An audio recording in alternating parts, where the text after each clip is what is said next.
Everyone, welcome back to 9th through classes and this is Nai Shri. आशा करती हूँ कि आप सभी लोग बहुत ही अच्छे होंगे और अपने घरों में सुरक्षित होंगे। 9th थ्रू क्लासेस के द्वारा चलाए जा रहे इस क्रैश कोर्स में आप सभी का बहुत बहुत स्वागत है। आज के इस वीडियो में हम हिंदी के क्वेश्चन सॉल्व करने वाले हैं। सो आइए देखते हैं। सबसे पहला क्वेश्चन आप सभी को दिख रहा होगा। पहला क्वेश्चन है आपसे, हिंदी की कक्षा में प्रायः हिंदीतर भाषी बच्चे हिंदी सीखने में अनेक कठिनाइयों का सामना करते हैं क्योंकि वे मन लगाकर हिंदी नहीं सीखते। हिंदी सीखने के प्रति उनमें अरुचि होती है। हिंदी बहुत कठिन भाषा है। प्रायः हिंदी और उनकी मातृभाषा की संरचना में अंतर होता है। आपसे क्वेश्चन ये कहा जा रहा है, ध्यान से देखिए, कि प्रायः हिंदी की कक्षा में हिंदीतर भाषी बच्चे यानी कि हिंदी से इतर यानी कि जिनकी भाषा जो है वो हिंदी नहीं, हिंदी से इतर जो भाषी बच्चे हैं वो हिंदी सीखने में कठिनाई का सामना कर रहे हैं। तो इसका मेन रीज़न क्या हो सकता है? इसका मेन रीज़न ये हो सकता है कि हिंदी और उनकी जो मातृभाषा है, जो उनकी मदर टंग है, उसकी संरचना में क्या होगा? अंतर होगा, जिस वजह से वो हिंदी सीखने में क्या कर रहे हैं? कठिनाई का सामना कर रहे हैं। तो आपका डी ऑप्शन यहाँ पर एकदम करेक्ट होगा। नेक्स्ट क्वेश्चन पर मूव करते हैं। अभी नेक्स्ट क्वेश्चन आप सभी के सामने है। क्वेश्चन है कि भाषा शिक्षण की कौन सी विधि मातृभाषा को मध्यस्थ बनाए बिना दूसरी भाषा को सिखाने पर बल देती है? बताइए इनमें से भाषा शिक्षण की ऐसी कौन सी विधि है? ध्यान से सुनिएगा, ये बहुत इंपॉर्टेंट है। भाषा शिक्षण की कौन सी विधि है जो मातृभाषा को मध्यस्थ बनाए बिना, ठीक, जो आपकी मातृभाषा है इसको मध्यस्थ बनाए बिना दूसरी भाषा को सीखने पर बल देती है? द्विभाषीय विधि, अनुवाद विधि, व्याकरण एवं अनुवाद विधि, प्रत्यक्ष विधि, इनमें से कौन सा करेक्ट होगा? तो यहाँ पर याद रखिएगा, जो डायरेक्ट मेथड है, आप सभी ने पढ़ा होगा डायरेक्ट मेथड, जिसे आप प्रत्यक्ष विधि कहेंगे। ये जो आपकी विधि है ये एक ऐसी शिक्षण विधि है जिसमें आपका जो है मातृभाषा को मध्यस्थ बनाए बिना दूसरी भाषा को सिखाने पर बल दिया जाता है। इसमें आपको जो है मातृभाषा का यूज़ करने के लिए क्या किया जाता है? मना किया जाता है। इसको मध्यस्थ नहीं बनाया जाता, सीधा आपको उसी भाषा में जो आपकी टारगेटेड लैंग्वेज है उसी में आपको जो है सीखना पड़ेगा। ठीक, अगला यहाँ पर देख लीजिए। अगला आपसे है, भाषा सीखने के लिए कौन सा कारक सर्वाधिक महत्वपूर्ण है? भाषा के व्याकरणिक नियम, पाठ पर आधारित प्रश्नोत्तर, भाषा की पाठ्यपुस्तक, समृद्ध भाषिक वातावरण। आप बताइए कि इनमें से बेस्ट ऑप्शन आपका क्या होगा? तो भाषा सीखने के लिए सबसे महत्वपूर्ण कारक इनमें से कौन सा होगा? क्या आपको भाषा के व्याकरणिक नियमों की जानकारी होनी चाहिए? ऐसा मान सकते हैं, अभी आपको नहीं पता है। पाठ पर आधारित प्रश्नोत्तर बिल्कुल भी नहीं, भाषा की पाठ्यपुस्तक बिल्कुल भी नहीं, सर्वाधिक भाषिक आपका जो समृद्ध वातावरण होगा ये आपके लिए सबसे ज़्यादा महत्वपूर्ण होगा। तो सर्वाधिक महत्वपूर्ण समृद्ध भाषिक वातावरण माना जाएगा, क्योंकि अगर वातावरण होगा तो आप उस लैंग्वेज को जल्दी सीख पाएंगे। अगर वातावरण नहीं मिलेगा आपको तो उसी लैंग्वेज को आप बहुत देर में सीख पाएंगे। सपोज करिए कि आप कोई जो है लैंग्वेज सीख रहे हैं नई, जैसे अगर आप इंग्लिश भाषा सीख रहे हैं, ठीक है, आपकी फैमिली में अगर इंग्लिश भाषा बोली जा रही होगी या फिर आपको वातावरण ऐसा दिया जा रहा है जहाँ पर इंग्लिश का माहौल है, तो वो चीज़ आप बहुत जल्दी सीख जाएंगे। और अगर मान के चलिए कि आप जो हैं इंग्लिश भाषा सीख रहे हैं, ठीक, आपको जो है अपना इंग्लिश भाषा पर ही क्या करना है? स्वामित्व बनाना है। अब आपके घर में मारवाड़ी बोली जाती है तो कितना मुश्किल हो जाएगा, आप समझ सकते हैं इस चीज़ को। अगला देख लीजिए। अगला क्वेश्चन है कि बच्चे विद्यालय आने से पहले अपनी भाषा की नियमबद्ध व्यवस्था की व्यावहारिक कुशलता के साथ आते हैं, कोरी स्लेट होते हैं, भाषा का समुचित उपयोग करने में समर्थ नहीं होते हैं, भाषा के चारों कौशलों पर पूर्ण अधिकार रखते हैं। तो बताइए कि बच्चे विद्यालय आने से पहले कैसे होते हैं? बताइए। बच्चे विद्यालय आने से पहले अपनी भाषा की नियमबद्ध व्यवस्था की व्यवहारिक कुशलता के साथ आते हैं, क्योंकि विद्यालय आने से पहले उनकी माता पिता यानी कि जो उनका परिवार होता है, क्या होता है, जो उनका परिवार है, जो कि आपके अनौपचारिक शिक्षा का केंद्र माना जाता है, तो वहाँ पर आपको क्या सिखाया जाता है? भाषा सिखाई जाती है। उसके बाद आपका बच्चा आता है तो उसी भाषा का फिर परिमार्जन किया जाता है। कहाँ पर? विद्यालय में। विद्यालय में होता क्या है कि बच्चे जो हैं उनकी जो भाषा है इसका परिमार्जन किया जाता है। परिमार्जन करने के बाद होता क्या है कि बच्चा जो है भाषा पर अपना स्वामित्व प्राप्त कर लेता है। अगला यहाँ पर देख लीजिए क्वेश्चन क्या है। नेहा अपनी बात कहते समय अपनी मातृभाषा के शब्दों का प्रयोग करती है, आप क्या करेंगे? लक्ष्य भाषा के शब्द का प्रयोग करते हुए सहजता से उसके वाक्य को दोहराएंगे, उसे डांटेंगे कि वह अपनी भाषा के शब्दों का प्रयोग ना करे, उसे बताएंगे कि किसी शब्द विशेष को क्या कहते हैं, उसे बताएंगे कि ये शब्द गलत है। आप बताइए इनमें से आप क्या करेंगे कि नेहा अपनी बात कहते समय अपनी मातृभाषा के शब्दों का प्रयोग करती है। क्या करती है? वो अपनी मातृभाषा के शब्दों का प्रयोग करती है। तो आप क्या करेंगे इस स्थिति में? आप लक्ष्य भाषा के शब्द का प्रयोग करते हुए सहजता से उसके वाक्य को दोहराएंगे, है ना। तो ये आपका ई यहाँ पर बिल्कुल करेक्ट होगा। नेक्स्ट क्वेश्चन यहाँ पर देख लीजिए। जो नेगेटिव आपके जो ऑप्शन है उनको तो आप पहले ही रिजेक्ट कर लीजिएगा, आप आसानी से कर सकते हैं ये काम। प्राथमिक स्तर पर शिक्षा का माध्यम क्या है? अंग्रेजी होनी चाहिए, उर्दू होनी चाहिए, बच्चों की मातृभाषा होनी चाहिए, या फिर आपका हिंदी होनी चाहिए। तो ये तो देखिए बिल्कुल बेसिक सा क्वेश्चन है कि प्राथमिक स्तर पर शिक्षा का माध्यम क्या होना चाहिए? उनकी मातृभाषा होनी चाहिए, क्योंकि बच्चे जो हैं मातृभाषा में जल्दी से समझ जाते हैं चीज़ों को, ठीक है। अगर वहीं आप एक कोई सी टारगेटेड लैंग्वेज रखेंगे तो उनको थोड़ी सी प्रॉब्लम होगी। हाँ, आप ये कर सकते हैं कि मातृभाषा में उनको समझाएं, फिर टारगेटेड लैंग्वेज जो आपकी होगी उसमें आप उसको बता सकते हैं। लेकिन शुरुआत आप मातृभाषा से करेंगे ना। मातृभाषा में अगर बच्चों को व्यवहारिक एग्जाम्पल देकर समझाएंगे तो ये बिल्कुल तय है कि बच्चा जो है क्या करेगा, उस चीज़ को सीखेगा। क्या करेगा? सीखेगा। और उसकी लर्निंग कैसी होगी? स्थायी होगी। अगर आप बच्चे को एक टारगेटेड लैंग्वेज में सिखाएंगे जो वो नहीं समझ पा रहा है तो उसकी लर्निंग तो होगी, लेकिन वो लर्निंग टेम्परेरी होगी। कैसी होगी? अस्थायी होगी। अगर अस्थायी लर्निंग है तो वो आपकी लर्निंग कभी काम में नहीं आएगी। लर्निंग आपकी वही काम में आती है जो आपकी स्थायी होती है। स्थायी लर्निंग ही आगे चल के जो है काम आती है, ठीक है। सो आगे हम मूव करते हैं नेक्स्ट क्वेश्चन पर, जो कि आपसे कुछ इस तरीके से है कि बच्चे प्रारंभ से ही द्विभाषिक होते हैं, बहुभाषिक होते हैं, भाषा में कमजोर होते हैं, एक भाषिक होते हैं। तो बताइए बच्चे प्रारंभ से ही क्या होते हैं? बहुभाषिक होते हैं, है ना। बहुभाषिक होते हैं, याद रखिएगा। ठीक, अगला यहाँ पर देख लीजिए। अगला आपसे क्वेश्चन कुछ इस तरीके से है, 1 मिनट आप दीजिएगा। क्वेश्चन है आपसे कि प्राथमिक स्तर की पाठ्य पुस्तकों का निर्माण करते समय आप किस बिंदु पर विशेष ध्यान देंगे? हिंदी भाषा के वैविध्यपूर्ण रूप शामिल हो, उपदेशात्मक पाठ शामिल हो, कहानियां अधिक से अधिक शामिल हो, प्रसिद्ध लेखकों की रचनाएं शामिल हो। आप मान के चलिए कि आप प्राथमिक स्तर की पाठ्य पुस्तकों का निर्माण कर रहे हैं, तो आपके माइंड में क्या रहना चाहिए? जो जो विशेष चीज़ आपके माइंड में होनी चाहिए वो आपको यहाँ पर बतानी है। तो ओबियस सी बात है, हिंदी भाषा की वैविध्यपूर्ण रूप शामिल होना चाहिए, है ना। तो अगर हिंदी भाषा के वैविध्यपूर्ण रूप उसमें शामिल होंगे तो एक वो पाठ्यपुस्तक कैसी मानी जाएगी? सबसे सही पाठ्यपुस्तक मानी जाएगी। ये आपका ऑप्शन यहाँ पर करेक्ट होगा।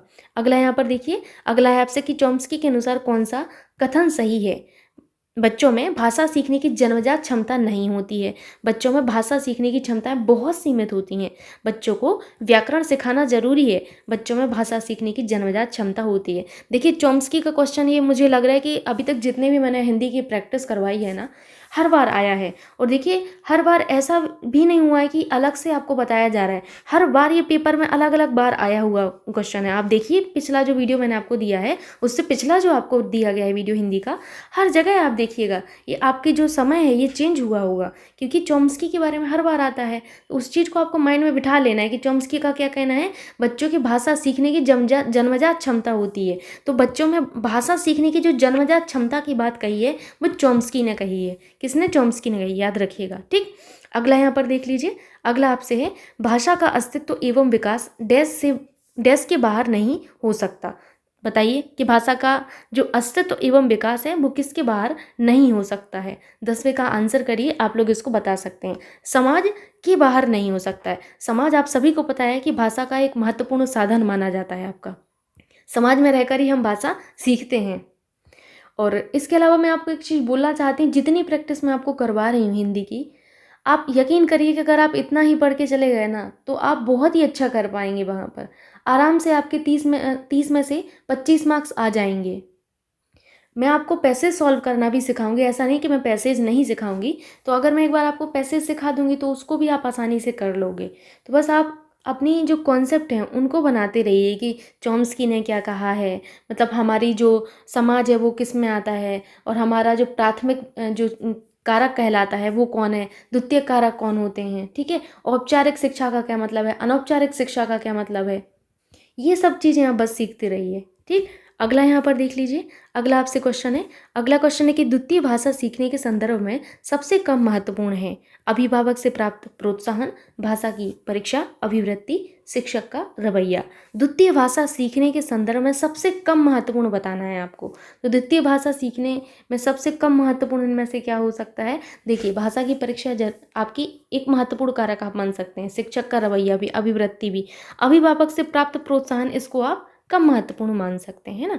अगला यहाँ पर क्वेश्चन देख लीजिए, उच्च प्राथमिक स्तर पर बच्चों की हिंदी भाषा की क्षमता के आकलन में प्रकार्यपरक पक्ष पर बल देने से आशय क्या होगा, या फिर बल देने का आशय क्या होगा, बताइएगा। ठीक है, एक बार आप क्वेश्चन पढ़ लीजिए, मैं तो बोलूँगी ही, एक बार आप ऑप्शन देखिए तो आपको समझ लगेगा। ऑप्शन है कि भाषा प्रयोग पर बल देना, भाषा के कार्यों को बढ़ावा देना, भाषा प्रयोग का पक्ष बताना, या फिर भाषा के कार्यों की सूची बनाना। क्वेश्चन क्या था? उच्च प्राथमिक स्तर पर बच्चों की हिंदी भाषा की क्षमता के आकलन में प्रकार्यपरक पक्ष पर बल देने का जो आशय है वो क्या है? तो बताइए, इनमें से आप ऑप्शन जब देखेंगे तो आपको समझ लगेगा। ठीक है, तो भाषा प्रयोग पर बल देना आपका ये करेक्ट होगा। अगला देख लीजिए, अगला क्वेश्चन है आपसे। अगला क्वेश्चन है, समग्र भाषा पद्धति पर आधारित कक्षा गतिविधियों के आयोजन पर बल देती है, बच्चों के भाषाई विकास की स्पष्ट समझ पर बल देती है, बाल साहित्य को पढ़कर सुनाने पर बल देती है, सभी भाषाओं को सीखने पर बल देती है। तो याद रखिएगा कि समग्र भाषा पद्धति पर आधारित जो कक्षा होती है ये आपकी कैसी होती है? तो ये आपकी विशेष रूप से बच्चों की भाषाई विकास की स्पष्ट समझ पर बल देती है। किस पर?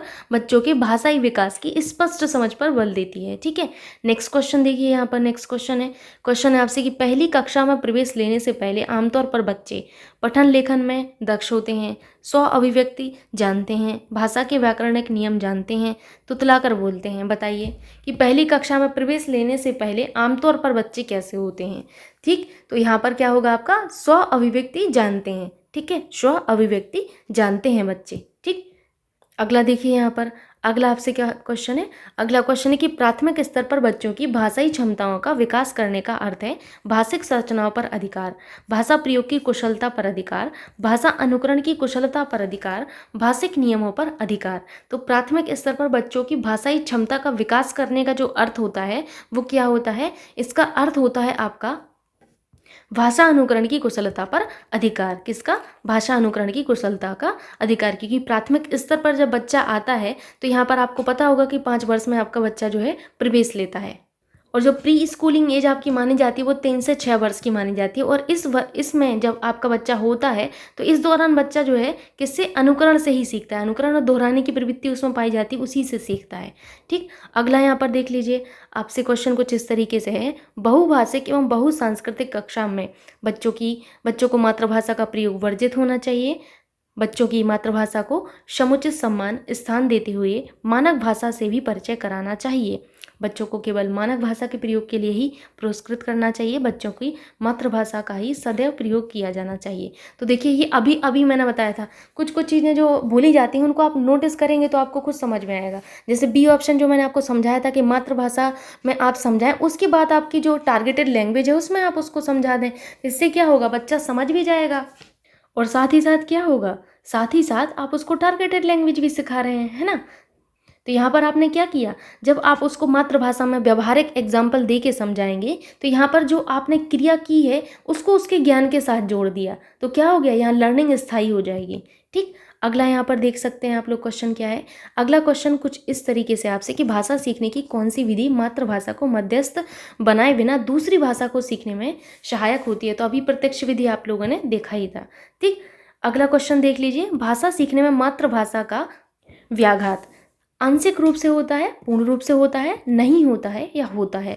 तो भाषा सीखने में मातृभाषा का जो व्याघात है वो आंशिक रूप से होता है। ठीक है, क्योंकि ये आंशिक रूप से कहीं ना कहीं जाके इफेक्ट करता ही है। ठीक है, अगला यहाँ पर क्वेश्चन देख लीजिए आप। क्वेश्चन है आपसे कि भाषा शिक्षण की किस विधि में मातृभाषा को मध्यस्थ नहीं रखा जाता? देखिए, कितनी बार ये क्वेश्चन पूछा गया है उतनी बार यहाँ पर ये दिया गया है ना। तो ये प्रत्यक्ष विधि होगी आपकी। अगला यहाँ पर क्वेश्चन देख लीजिए आप लोग। नेक्स्ट क्वेश्चन है, भाषा शिक्षण के संदर्भ में किसी शिक्षक के लिए सर्वाधिक महत्वपूर्ण है चर्या सहगामी क्रियाओं का आयोजन करना, भाषा प्रयोग के अधिक अवसर प्रदान करना, निर्धारित पाठ्यक्रम को पूरा करना या परीक्षा का आयोजन करना। तो भाषा शिक्षण के संदर्भ में किसी शिक्षक के लिए सर्वाधिक महत्वपूर्ण क्या होगा कि वो ज़्यादा से ज़्यादा अवसर जो है प्रदान करे, अपॉर्चुनिटी उनको प्रदान करे भाषा प्रयोग के लिए। ठीक, अगला देखिए यहाँ पर, अगला आपसे क्या है, बालक की प्रारंभिक शिक्षा उसकी मातृभाषा में दी जाए, यह मानना है मॉन्टेसरी का, गांधी जी का, फ्रोवेल का, किलपैट्रिक का। तो ये जो मानना था कि बालक की जो प्रारंभिक शिक्षा है, ठीक है, प्रारंभिक शिक्षा उसकी मातृभाषा में दी जानी चाहिए, तो ये महात्मा गांधी जी का मानना है। ठीक है, इस विचार को आप अपने मस्तिष्क में बिठा लीजिएगा, महत्वपूर्ण है। प्राथमिक स्तर पर भाषा सिखाने से तात्पर्य है भाषा वैज्ञानिक तथ्य स्पष्ट करना, भाषा का व्याकरण सिखाना, या फिर उच्च स्तरीय साहित्य पढ़ना, भाषा का प्रयोग सिखाना। तो यहाँ पर आपका कौन सा करेक्ट होगा बताइए आप, कि प्राथमिक स्तर पर भाषा सिखाने से क्या तात्पर्य है। तो प्राथमिक स्तर पर भाषा सिखाने से आपका तात्पर्य है भाषा का प्रयोग सिखाना, क्योंकि प्राथमिक स्तर में आप बच्चे को भाषा का प्रयोग करना सिखाएंगे। मैंने अभी अभी आपको कहा कि बच्चा जो है अपने घर से सीख के आता है, चूँकि अनौपचारिक शिक्षा का प्रथम केंद्र हमारा परिवार है, हमारे परिवार के द्वारा हमें सिखाया जाता है। ठीक है, जो हमें भाषा सिखाई जाती है उसके बाद हम स्कूल में जब आते हैं तो उसी भाषा का परिमार्जन किया जाता है। परिमार्जन करने के बाद जो हमारी भाषा में प्रॉब्लम होती हैं वो सारी हमारे टीचर के द्वारा सही की जाती हैं। अगर कोई ग्रामेटिकली मिस्टेक चीज़ होगी तो उसको सही किया जाएगा, है ना। हमारे टीचर क्या करेंगे, हमें ज़्यादा से ज़्यादा अवसर जो है उपलब्ध कराएंगे स्कूल में आने पर, और यही आप करने वाले हैं अभी टीचर बनने के बाद। ठीक, बच्चों को जैसे कबूतर के बारे में पढ़ाया तो उनके प्रयोग जो शब्द है, इससे आप वाक्य बनाना सिखाओगे बच्चों को, अनक। तो इस चीज़ को आप समझ गए होंगे। नेक्स्ट क्वेश्चन आप देख सकते हैं यहाँ पर। नेक्स्ट क्वेश्चन कुछ इस तरीके से है कि सोहेल की मातृभाषा भोजपुरी है, वह हिंदी वाक्य लिखते समय अक्सर ने का सही प्रयोग नहीं करता। इसका संभावित कारण है सोहेल हिंदी भाषा नहीं जानता है, वह लापरवाह है, वह ध्यान से नहीं लिखता, वह उसकी मातृभाषा का प्रभाव है जहाँ बोलते समय अक्सर आवश्यक परिस्थितियों में न का प्रयोग नहीं किया जाता है। तो आप इनमें से जो है कौन सा ऑप्शन जो है सही टिक करेंगे। तो इसको आप समझ ही गए होंगे कि सोहेल की मातृभाषा भोजपुरी है। ठीक है, वह हिंदी वाक्य लिखते समय अक्सर जो है न का सही प्रयोग नहीं करता। किसका, न का सही प्रयोग नहीं करता है। तो इसका संभावित कारण ये हो सकता है कि यह उसकी मातृभाषा का प्रभाव, उसकी मातृभाषा क्या है, भोजपुरी है, तो मातृभाषा के प्रभाव से ही ये प्रॉब्लम हो रही है, जहाँ आपके जो बोलते समय अक्सर जो है आवश्यक स्थितियों में न का प्रयोग नहीं किया जाता होगा। ठीक, अगला देख लीजिए यहाँ पर। अगला आपसे क्वेश्चन है कि उच्चारण सुधारने का कार्य किन कक्षाओं में करना चाहिए, प्रारंभिक, माध्यमिक, उच्च माध्यमिक, या फिर आपकी उच्च कक्षाओं में। तो उच्चारण सुधारने का कार्य जो है किन कक्षाओं में, आपके हिसाब से किन कक्षाओं में होना चाहिए। अगर प्रारंभिक में ही कर देंगे तो ना तो यहाँ दिक्कत होगी ना यहाँ ना है। ठीक, तो अगर प्रारंभिक में सुधार लिया जाता है तो बहुत अच्छी बात है। अगला देखिए आपसे क्वेश्चन कुछ इस तरीके से है, संस्कृति की दूसरी मंजिल है, किसकी, संस्कृति की दूसरी मंजिल क्या होगी, चिरंतन मूल्यों का संरक्षक, ठीक है, संगीत कला आदि का संरक्षक, परंपरा और रूढ़ि का आश्रय स्थल, या उपरोक्त सभी। तो इनमें से कौन सा करेक्ट होगा, संस्कृति की दूसरी जो मंजिल है वो क्या है, आपके जो मूल्य हैं इन मूल्यों का संरक्षण, क्या, इन मूल्यों का संरक्षण, यही दूसरी मंजिल है। ठीक है, संगीत कला आदि का क्या, संरक्षण। ठीक है, परंपरा और रूढ़ि का आश्रय स्थल, उपरोक्त सभी, यही हमारी क्या है, संस्कृति की मंजिल है। ठीक, याद रखिएगा। मूव करते हैं अभी नेक्स्ट क्वेश्चन पर। अब यहाँ पर जो क्वेश्चन है कुछ आपसे मौखिक भाषा शिक्षण से पूछे जाएंगे। तो यहाँ पर देख लीजिए कि दृष्टिबाधित बच्चों को भाषा सिखाते समय उन्हें कक्षा में अलग बैठाना चाहिए ताकि उन पर विशेष ध्यान दिया जा सके। उन्हें विभिन्न भाषिक गतिविधियों में शामिल नहीं करना चाहिए। कम पाठों वाली पाठ्यपुस्तक का निर्माण किया जाना चाहिए। अधिक से अधिक मौखिक भाषा का प्रयोग करना चाहिए। अब इनमें से जो नेगेटिव ऑप्शन है उनको पहले ही हटा दीजिए। क्या कभी आप एक टीचर होने के नाते ये करेंगे कि किसी भी बच्चे को जो है वो दृष्टिबाधित है तो उसको जो है आप अलग कक्षा में करेंगे, उसको अलग ही बिठा देंगे? कभी नहीं। तो ये आप हटा ही दीजिए इसको। ठीक है, ये भी आपका कहीं से भी सही नहीं है, ये भी नहीं है। तो अधिक से अधिक मौखिक भाषा का प्रयोग करना चाहिए। क्या करना चाहिए? अधिक से अधिक मौखिक भाषा का प्रयोग करना चाहिए। जितना ज़्यादा से ज़्यादा मौखिक भाषा का प्रयोग करेंगे तो दृष्टिबाधित जो बच्चे हैं उनको प्रॉब्लम ही नहीं होगी, क्योंकि वो सुन तो सकते हैं ना। इस चीज़ को याद रखिएगा। अगला यहाँ पर देख सकते हैं आप क्वेश्चन क्या है, बच्चों की मौखिक अभिव्यक्ति का विकास करने के लिए सबसे कम जो प्रभावी तरीका है वो कौन सा है? व्याकरण आधारित संरचना अभ्यास, अपने अनुभवों का वर्णन, बातचीत करना, संवाद, उदायगी। तो इनमें से सबसे कम आपका जो है प्रभावी क्या होगा? बच्चों की मौखिक अभिव्यक्ति का आपको विकास करना है। क्या करना है? मौखिक अभिव्यक्ति का विकास करना है। तो इसके लिए सबसे कम आपका जो है प्रभावी जो तरीका है वो कौन सा होगा? ये तो देखिए प्रभावी है कि अपने अनुभवों का वर्णन, जब वो अपने अनुभवों का वर्णन करेंगे तो वो अपनी भाषा को अभिव्यक्त कर पाएंगे। ठीक है, जब वो बातचीत करेंगे तब भी वो अपनी भाषा को यहाँ पर अभिव्यक्त कर पाएंगे, क्योंकि मौखिक अभिव्यक्ति से क्या होगा, बच्चे को बोलने के अवसर मिलेंगे तो उसका क्या होगा, कम्युनिकेशन स्ट्रांग होगा, संवाद उदायगी, ये भी करेक्ट है। इसको आप जो है यहाँ पर कम इंपॉर्टेंट मान सकते हैं। ठीक, अगला देख लीजिए क्वेश्चन कुछ इस तरीके से है, सपना अपनी कक्षा के बच्चों को मौखिक अभिव्यक्ति के अवसर देने के लिए अनेक क्रियाकलाप कराती है। आप निम्नलिखित में से सबसे ज़्यादा प्रभावी किसे मानते हैं? विभिन्न परिस्थितियों में संवाद उदायगी करना, शब्दों को जोर जोर से बोलना, कहानी को बोल बोल कर पढ़ना, समाचार पत्र का वाचन करना। तो इनमें से आपका सबसे ज़्यादा आपका जो है इफेक्टिव आपका कौन सा होगा? तो विभिन्न परिस्थितियों में संवाद उदायगी करना, क्योंकि यहाँ पर अलग अलग परिस्थितियाँ आपको दी जाएंगी, तो इससे क्या होगा, मौखिक अभिव्यक्ति डेवलप होगी, इसका विकास होगा। अगला यहाँ पर देख सकते हैं क्वेश्चन क्या है, क्वेश्चन है कि वाणी और लेखन में मूल अंतर यह है कि लिखित भाषा डैश स्तर पर देखी जाती है और डैश होती है। क्या होती है बताइएगा आप लोग। तो वाणी और लेखन में मूल अंतर यह है कि लिखित भाषा आपकी क्या है, सचेतन स्तर पर देखी जाती है और आपकी कालबद्ध होती है। कैसी होती है? कालबद्ध होती है। तो यहाँ पर आपका डी ऑप्शन बिल्कुल करेक्ट होगा। अगला यहाँ पर क्वेश्चन देख सकते हैं आप लोग, 1 मिनट दीजिएगा। क्वेश्चन है आपसे, क्वेश्चन है कि उच्च प्राथमिक स्तर पर बच्चों की मौखिक अभिव्यक्ति का सतत आकलन करने के लिए सर्वाधिक उचित तरीका है प्रश्न पूछना, प्रतिक्रिया व्यक्त करना, परिचर्चा या ये सभी। तो बताइए इनमें से आपका कौन सा सही होगा? उच्च प्राथमिक स्तर पर बच्चों की मौखिक अभिव्यक्ति का आपको जो है आकलन करना है, इसके लिए उचित होगा आप प्रश्न पूछिए, उनसे परिचर्चा करिए, प्रतिक्रिया व्यक्त करना, ये आपके क्या है, ये उचित आपके तरीके हैं। तो ये सभी आपका यहाँ पर करेक्ट होगा। अगला यहाँ पर क्वेश्चन देख सकते हैं आप लोग, 1 मिनट आप दीजिएगा। क्वेश्चन है कि पढ़ने की संस्कृति के विकास के क्रम में डैश पठन को प्रोत्साहित किए जाने की आवश्यकता है, व्यक्तिक, सस्वर, मौन, सामूहिक। तो पढ़ने की संस्कृति के विकास के क्रम में किसको आपका जो है यहाँ पर प्रोत्साहित करना चाहिए? तो व्यक्तिक पठन को प्रोत्साहित करने की जो है आवश्यकता है। किसकी? व्यक्तिक पठन की। अगला यहाँ पर देख सकते हैं आप लोग, अगला है आपसे बच्चों की मौखिक भाषा का सतत आकलन करने का सबसे बेहतर तरीका है। यहाँ पर तरीके बताए गए हैं, शब्द पढ़वाना, प्रश्नों के उत्तर पूछना, विभिन्न संदर्भों में बातचीत, सुने हुए के दोहराने के लिए कहना। इनमें से आप क्या चयन करेंगे बताइए। देखिए आपको क्या करना है कि मौखिक भाषा का यहाँ पर आकलन करना है, तो क्या करेंगे आप उनसे जो है बातचीत करेंगे, विभिन्न संदर्भों में बातचीत करेंगे, तो आपको देखकर ही पता चल जाएगा कि आखिर इनका जो है मौखिक जो भाषा है, मौखिक भाषा का किस तरीके से इनका विकास हुआ है। अगर हुआ है तो अच्छी बात है, नहीं हुआ है तो कहाँ पर दिक्कत है, आकलन में आपको यहीं तो देखना है। ठीक, अगला यहाँ पर देख लीजिए। अगला क्वेश्चन है आपसे कि निम्नलिखित में मौखिक अभिव्यक्ति का रूप है शुद्ध वर्तनी, सुलेख, श्रुतलेख या फिर आशु भाषा। तो मौखिक अभिव्यक्ति का जो रूप है वो कौन सा है इनमें से बताइएगा जरूर। तो इनमें से आपका आशु जो भाषण है ये क्या है, ये आपका मौखिक अभिव्यक्ति का रूप माना जाता है, आशु भाषण। बाकी देखिए आपको यहाँ पर लेख, शुद्ध वर्तनी ये लेख से संबंधित है, श्रुतलेख लेख से संबंधित है। अगला यहाँ पर देख लीजिए, क्वेश्चन कुछ इस तरीके से है, घर की भाषा और विद्यालय में पढ़ाई जाने वाली भाषा सदैव टकराहट से गुजरती है, सदैव समान होती है, समान हो सकती है, सदैव अलग होती है। ठीक है, तो घर की भाषा और विद्यालय में पढ़ाई जाने वाली भाषा क्या होती है बताइए। इनमें से समान हो सकती है। ठीक है, नेक्स्ट क्वेश्चन देख सकते हैं यहाँ पर कुछ, हाँ आगे देख सकते हैं यहाँ पर, पढ़ने का प्रारंभ वर्णमाला से होना चाहिए, कहानियों से होना चाहिए, कविताओं से होना चाहिए, अर्थपूर्ण सामग्री से होना चाहिए। आपकी नज़रों में पढ़ने का प्रारंभ आप किससे करना चाहेंगे? तो बताइए, अर्थपूर्ण सामग्री से ही करना चाहेंगे, दैट्स इट। तो डी ऑप्शन करेक्ट होगा।